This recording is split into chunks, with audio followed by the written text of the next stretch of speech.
Hello dear aspirant, welcome back to Learn Shoy. In this video you are going to learn most important multiple choice question of geography, and this is the part 3. So if you are an aspirant of any competitive exam, you can watch this video till the end. So our video question number 40 লৈ আলোচনা কৰা হৈছিল। So আজি question number 41 ৰ পৰা আৰম্ভ কৰাব, ঠিক আছে? Question number 41.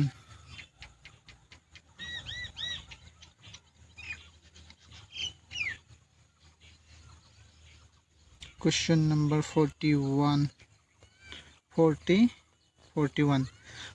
number question টা আপোনালোকে দেখিব পাৰিছে। Which is the coldest place on earth? পৃথিৱীৰ আটাইতকৈ শীতল ঠাই কোনখন? The right option of this question is option A. Option A হ'ব Vostok Station, Antarctica. Vostok Station হৈছে পৃথিৱীৰ আটাইতকৈ শীতল ঠাই, ঠিক আছে, আৰু এইটো এণ্টাৰ্কটিকাত অৱস্থিত। ইয়াত দেখিব পাৰিছে আপোনালোকে এণ্টাৰ্কটিকাৰ ভষ্টক ষ্টেচনত পৃথিৱীৰ সৰ্বনিম্ন স্বাভাৱিক বায়ুৰ উষ্ণতা প্ৰায় -89.2 ডিগ্ৰী সেলসিয়াস ৰেকৰ্ড কৰা হৈছে। Next question, which line passes through the middle of India? ভাৰতৰ সমাজেৰে কোনডাল কাল্পনিক ৰেখা পাৰ হৈ গৈছে? ইয়াৰ কাৰেক্ট অপশনটো হ'ব অপশন সি। অপশন সি হ'ব ট্ৰপিক অফ কেঞ্চাৰ, অৰ্থাৎ কৰ্কট ক্ৰান্তি ৰেখা। কৰ্কট ক্ৰান্তি ৰেখাডাল ভাৰতৰ প্ৰায় সমাজেৰে পাৰ হৈ ভাৰতক দুটা তাপমণ্ডলীয় ভাগত বিভক্ত কৰিছে। তাৰ পিছৰ question,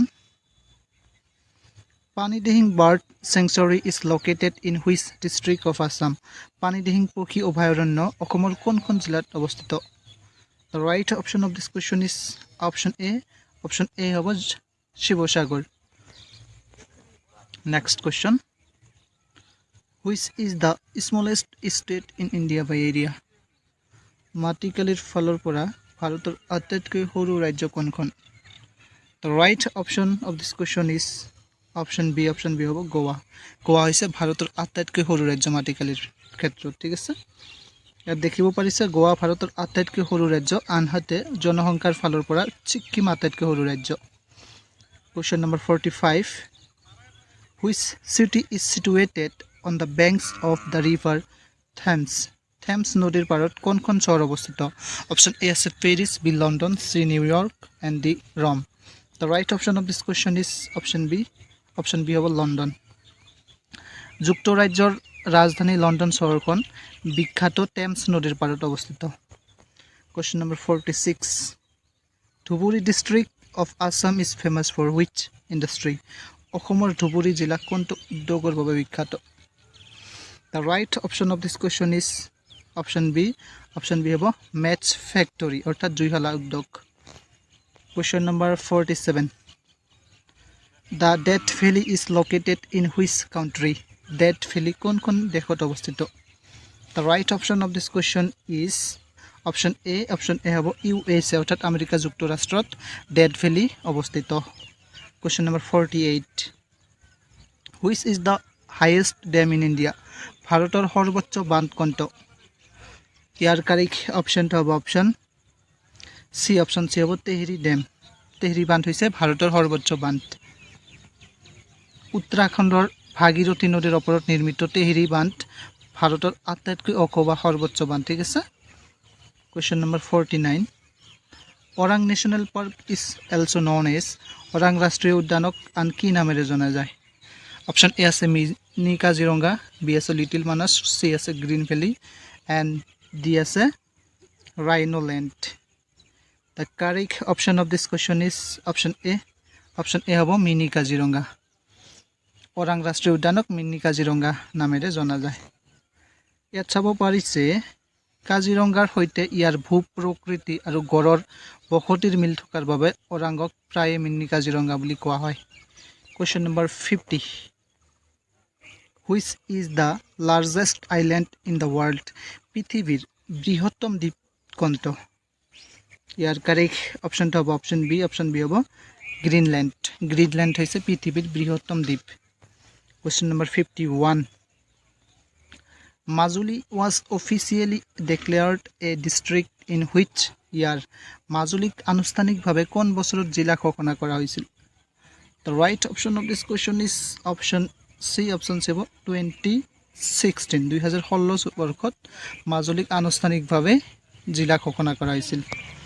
in এক্সপ্লেনেশ্যনত U can C 2016 চনৰ 8 ছেপ্টেম্বৰত মাজুলীক জিলা হিচাপে ঘোষণা কৰা হৈছিল, যাৰ ফলত ই ভাৰতৰ প্ৰথমখন নদী দ্বীপ জিলা পৰিণত হয়। ঠিক আছে। Question number 52, which is the deepest lake in the world? পৃথিৱীৰ গভীৰতম হ্ৰদ কোনটো? The right option of this question is option B, lake of Baikal. Baikal হ্ৰদ হৈছে পৃথিৱীৰ গভীৰতম হ্ৰদ, ডিপেষ্ট লেক বুলি কোৱা হয় বৈকাল হ্ৰদক। ঠিক আছে। ইয়াত চাব পাৰিছে ৰাছিয়াৰ চাইবেৰিয়াত অৱস্থিত বৈকাল হ্ৰদ পৃথিৱীৰ আটাইতকৈ গভীৰ আৰু আটাইতকৈ পুৰণি মিঠা পানীৰ হ্ৰদ। Question number 53, which is the largest tea producing district in Assam? অসমৰ সৰ্বাধিক চাহ উৎপাদনকাৰী জিলা কোনখন? অপশ্যন এ আছে Jorhat, B Tinsukia, C Dibrugarh and D Golaghat.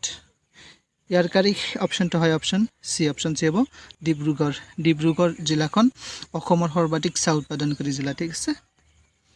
Dibrugarh জিলাক ভাৰতৰ চাহ চহৰ বুলিও জনা যায় আৰু ইয়াত অসমৰ ভিতৰত সৰ্বাধিক চাহ উৎপাদন হয়। ঠিক আছে। Question number 54, which river is known as the yellow river of China? চীনৰ কোনখন নদীক হালধীয়া নদী বুলি কোৱা হয়? ইয়াৰ কাৰেক্ট অপশ্যনটো হ'ব অপশ্যন বি হ'ব হুৱাংহে। হুৱাংহে নদীক চীনৰ হালধীয়া নদী বুলি কোৱা হয়।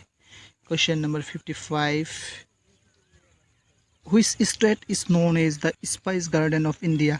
ভাৰতৰ কোনখন ৰাজ্যক মছলাৰ বাগিচা বুলি জনা যায়? অপশ্যন কেইটাৰ ভিতৰত ইয়াৰ কাৰেক্ট অপশ্যনটো হয় অপশ্যন বি হ'ব কেৰেলা। কেৰেলাক মছলাৰ বাগিচা বুলি কোৱা হয়। Question number 56, which is the largest salt water lake in India? ভাৰতৰ বৃহত্তম লুণীয়া পানীৰ হ্ৰদটো কোনটো? The right option of this question is option B হ'ব চিলিকা লেক, অৰ্থাৎ চিল্কা হ্ৰদ হৈছে ভাৰতৰ বৃহত্তম লুণীয়া পানীৰ হ্ৰদ। In explanation you can see উৰিষ্যাত অৱস্থিত চিল্কা হ্ৰদ ভাৰতৰ বৃহত্তম লুণীয়া পানীৰ হ্ৰদ।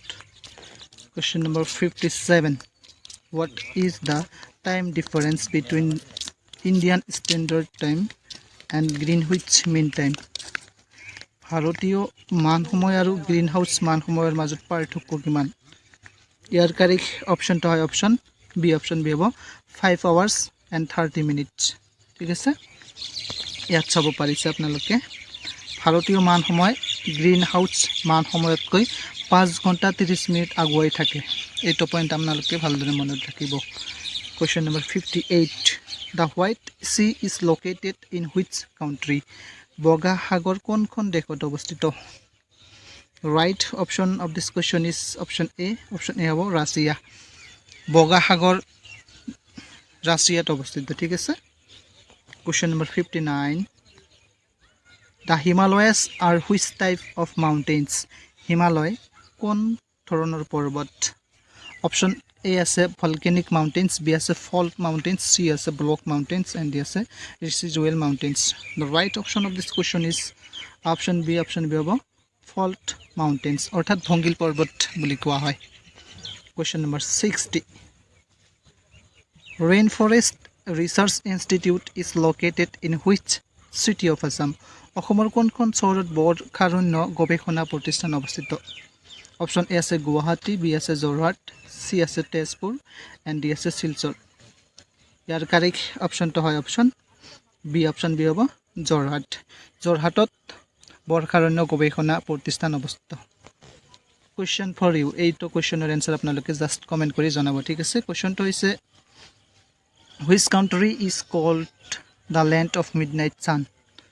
কোনখন দেশক মাজনিশাৰ সূৰ্যৰ দেশ বুলি কোৱা হয়? অপশ্যন এ আছে ছুইডেন, বি আছে নৰৱে, চি আছে আইচলেণ্ড এণ্ড ডি আছে Finland. So thank you for watching this video. Keep watching, keep learning.